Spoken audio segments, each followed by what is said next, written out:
السلام علیکم ورحمۃ اللہ وبرکاتہ۔ وعلیکم السلام ورحمۃ اللہ وبرکاتہ۔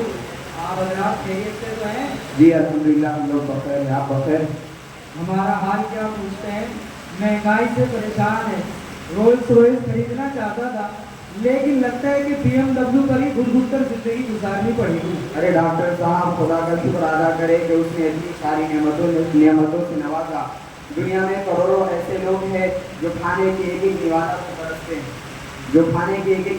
ترستے ہیں، کبھی فاقہ کشی کا شکار ہوتے ہیں تو صبر کرتے ہیں، کبھی شکم سیر ہو جاتے ہیں تو خدا کا شکر ادا کرتے ہیں۔ بھائی آپ تو پوری تقریر ہی کرنے لگے، ایسا لگ رہا ہے کہ آپ موقع کی تلاش میں رہتے، جہاں موقع ملا شروع ہو گئے۔ پروفیسر صاحب ایسی بات نہیں ہے، دراصل برے کام سے روکنا ہر مسلمان خصوصاً علماء کی ذمہ داری ہے۔ ویسے آپ حضرات کہاں جا رہے تھے؟ ہمارے ایک بڑے قریبی دوست ہیں، بڑے دیندار، جمعہ اور عیدین کے پابند ہیں۔ انہیں کی صورت میں اگر مجھے معلوم ہوا جمعہ سے پہلے 3 رکعت اور جمعہ کے بعد کیا وزن ڈھا رہے ہیں؟ 3 رکعت اور 5 رکعت کیا ہوتی ہے؟ سنت آسمان کی طرح آپ نے کہاں سے ایجاد کر لی؟ مولانا صاحب، آپ کو ہر بات میں ٹانگ اڑانا ضروری ہے، ہر بات میں مخالفت کی آپ نے قسم کھا رکھی ہے۔ جو بات سب جانتے ہیں اگر وہ بھی کہو تو آپ اس میں کچھ نکالنا شروع کر دیں گے۔ مثلا سب کو یہ پتہ ہے کہ وتر کی چوتھی رکعت میں کھڑے ہو کر ضرور شریف پڑھیں۔ ارے پروفیسر صاحب، آپ کی ظلم والا ظلم کر رہے ہیں۔ وتر کی 4 رکعتیں کون پڑھتا ہے؟ وتر میں صرف 3 ہی رکعتیں ہوتی ہیں، اور تیسرے رکعت میں درود شریف نہیں بلکہ دعائے درود پڑھی جاتی ہے۔ چلیے، آپ کی بات ہم لوگ مانتے ہیں، اور یہ ہوتا ہے کہ اگر داڑھی سے حسن میں اضافہ ہوتا ہے تو جنتیوں کو جنت میں داڑھی ہوتی، جبکہ ایسا ہے نہیں۔ جنت میں لوگ جب داخل ہوں گے تو ان کو داڑھی نہیں ہوگی، کیونکہ نبی کریم صلی اللہ علیہ وسلم کا ارشاد ہے کہ اہل جنت بہریش ہوں گے۔ دوسری بات یہ ہے کہ بچوں کو دیکھیے کتنے خوبصورت ہوتے ہیں، ہر شخص اسے گود میں لینا اور اس سے دل لگی کرنا چاہتا ہے۔ اگر اسے داڑھی ہو جائے تو اس کی شکل خراب ہو جائے گی۔ اسی طرح عورتوں کو اللہ نے مردوں کی تسکین کا ذریعہ بنایا ہے، جس کے حسن و جمال کا دیوانہ ہو کر بڑے بڑے طاقتور اور پہلوان شیر ہو جاتے ہیں۔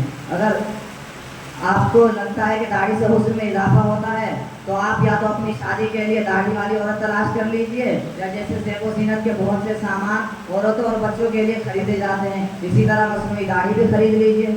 آپ حضرات نے بہت جاندار اعتراض کیا ہے۔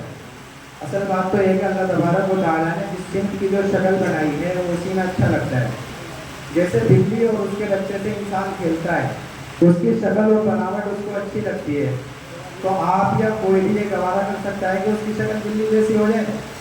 آپ فرض کریں اگر کسی انسان کی شکل بلی جیسی ہو جائے تو اس کی خوبصورتی میں اضافہ ہوگا یا بدصورتی میں؟ یا اگر کسی بلی کی شکل انسانوں جیسی ہو جائے تو لوگ اس سے ڈر کے بھاگنے لگیں گے یا نہیں؟ یہی وجہ ہے کہ اللہ تبارک و تعالیٰ نے انسان کے سر پہ بال پیدا کیے ہیں اور ہتھیلی کو صاف رکھا ہے، کیونکہ سر کے بال انسان کے لیے خوبصورتی کی علامت ہے، اور اگر یہی بات ہتھیلی پہ نکل آئے تو بدصورتی کی علامت بن جائے گی۔ ہر ایک اپنی تخلیق کے مطابق یہ اچھا رکھتا ہے۔ اللہ تبارک و تعالیٰ نے عورتوں اور بچوں کی شکل ہی ایسی بنائی ہے کہ وہ داڑھی کے بغیر اچھے لگیں، اور آدمی کی صورت ایسی بنائی ہے کہ اس کا چہرہ داڑھی کے ساتھ اچھا لگتا ہے۔ آپ فرض کریں اگر کسی آدمی کی شکل بچے جیسی ہو جائے یا بچے کی آدمی جیسی ہو جائے، مرد کی عورت جیسی اور عورت کی مرد جیسی ہو جائے تو اس سے صرف بدصورتی بڑھے گی۔ چنانچہ آپ حضرات دیکھتے ہوں گے کہ بارش اور داڑھی والے شخص کی عمر جیسے جیسے بڑھتی ہے اس کے حسن اور رونق میں اضافہ ہوتا ہے، لیکن اگر بیویش اور بغیر داڑھی والے شخص کی عمر جوں جوں ڈھلتی ہے اس کا چہرہ بگڑتا جاتا ہے۔ یہی وجہ ہے کہ اگر کسی شخص کو جرم سرزد ہو جائے اور وہ بیویش ہو تو پولیس اور عام لوگ اسے طرح طرح کی سزا دیتے ہیں اور ستاتے ہیں، اور اگر مجرم بارش ہو داڑھی والا ہو تو لوگ اس کا ظاہری حلیہ دیکھ کر سزا دینے میں احتیاط کرتے ہیں، بلکہ بعض حضرات تو یہاں تک کہتے ہیں کہ داڑھی رکھ کے بھی ایسی حرکتیں کر رہا ہے۔